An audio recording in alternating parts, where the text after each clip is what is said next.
Budget सत्र की आज से शुरुआत हुई है राज्यपाल के अभिभाषण के साथ, लेकिन राज्यपाल के अभिभाषण के दौरान लगातार वेल में समाजवादी पार्टी के जो विधायक थे वो हंगामा करते रहे। कहीं ना कहीं विपक्ष ने पूरे वक्त तक जो है हम कहें तो हंगामा किया। और कांग्रेस की अगर बात करें तो कांग्रेस लगातार यही कह रही है कि जिस तरीके से राज्यपाल का जो अभिभाषण है उसमें जो बातें हैं वो कहीं ना कहीं सरकार की बातें हैं, जो सरकार कहना चाहती है वो राज्यपाल ने कहा। हमारे साथ कांग्रेस विधानमंडल दल की नेता आराधना मिश्रा मोना जी। आराधना जी, आज शुरुआत हुई है राज्यपाल के अभिभाषण से। जिस तरीके से राज्यपाल ने तो बहुत सारी उपलब्धियां बताई, कांग्रेस को उनमें क्या खामियां नजर आ रही? देखिए, पूरी तरह से ये झूठ का पुलिंदा है। और मैं तो ये कहूँगी कि सरकार ने सफ़ेद कागज़ पर भ्रष्टाचार और ध्वस्त कानून व्यवस्था की काली स्याही से सरकार द्वारा लिखी गई झूठी इबारत है, जो महामहिम राज्यपाल ने अभिभाषण के रूप में पढ़ी, जो सत्यता से कोसों दूर है। किसी भी तरह की कोई रोड मैप उसमें ऐसा नहीं है, कोई सच ऐसा नहीं है जो महंगाई से जुड़ा हो, नौजवानों की रोज़गार से जुड़ा हो, ध्वस्त कानून व्यवस्था से जुड़ा हो।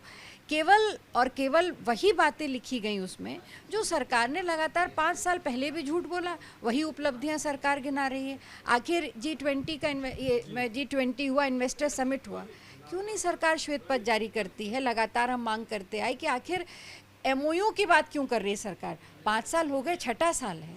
आखिर पैसा कितना आया, निवेश कितना हुआ? कि अगर अच्छा निवेश हुआ तो वो फैक्ट्रियाँ कहाँ बनी हैं, वो नौजवानों को रोज़गार जो उसमें मिलना चाहिए उन फैक्ट्रियों में, वो कहाँ है?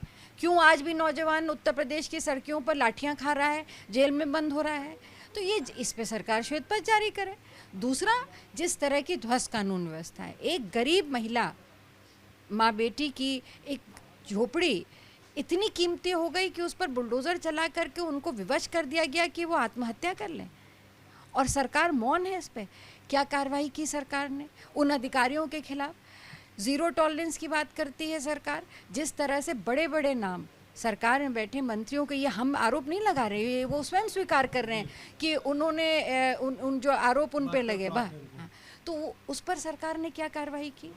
तो जो सरकार जवाब देना चाहती है, जो सरकार कहना चाहती है, वो सरकार अपना झूठ उसमें लिख करके बोले। पर जो विपक्ष का सवाल, और ये हमारा नहीं, उत्तर प्रदेश की जनता का सवाल है, और ये हमने पूछा है और हम पूछेंगे। राज्यपाल के भाषण में जिस तरीके से सदन में वेल में हंगामा होता रहा, इससे आप ठीक मानती हैं लोकतंत्र में ये परंपरा? देखिए, अगर दृष्टांत आप देख लीजिए लाइब्रेरी में, तो मैंने तो देखा है कि किस तरह से जब भारतीय जनता पार्टी विपक्ष में बैठती थी तो बेंच पे खड़े होकर के विरोध प्रदर्शन करती थी। मैं इस पे फिर भी इसको ये सही और गलत की बात नहीं है। हमेशा लोकतांत्रिक तरीके से अपने विरोध को दर्ज करना चाहिए। हमने भी अपना विरोध प्रदर्शन दर्ज किया कांग्रेस पार्टी ने, और हम करते रहेंगे, क्योंकि ये एक विपक्ष का अधिकार भी है। अगर आज हम कल सड़क पर विरोध प्रदर्शन करते हैं तो जैसा कि पिछले दिनों आपने देखा कि जो आप तो नया सरकार संशोधन ला रही है कि अगर आपके खिलाफ कोई विरोध प्रदर्शन का मामला भी है तो आप पे मुकदमा कायम हो जाएगा। तो हम सदन में भी नहीं कर सकते विरोध, हम सड़कों पर भी प्रदर्शन नहीं कर सकते। तो आखिर ये तो लोकतंत्र की हत्या है पूरी तरह से। लोकतंत्र में आज तो मीडिया को भी कवरेज से रोक दिया गया। पर जिस तरह का बयान माननीय संसदीय कार्य मंत्री ने दिया कि वो तो मीडिया का बड़ा सम्मान करते हैं, उन्होंने तो ये यहाँ तक कहा कि हमारा चौथा स्तंभ है और उसको स्वतंत्रता मिलनी चाहिए। तो भारतीय जनता पार्टी की कथनी और करनी में ये स्पष्ट अंतर है कि वो सदन के अंदर कुछ कहते हैं और सदन के बाहर जो ये सत्यता दिखा सकते हैं उनको भी अंदर नहीं आने देते। तो यही तो मुख्य हमारा विरोध है कि ये जो कहते हैं वो करते नहीं।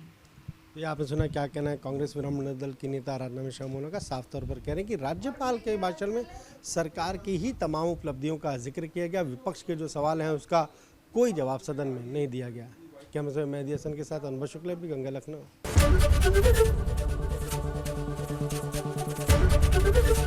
ABP गंगा, खबर आपकी, जुबान आपकी।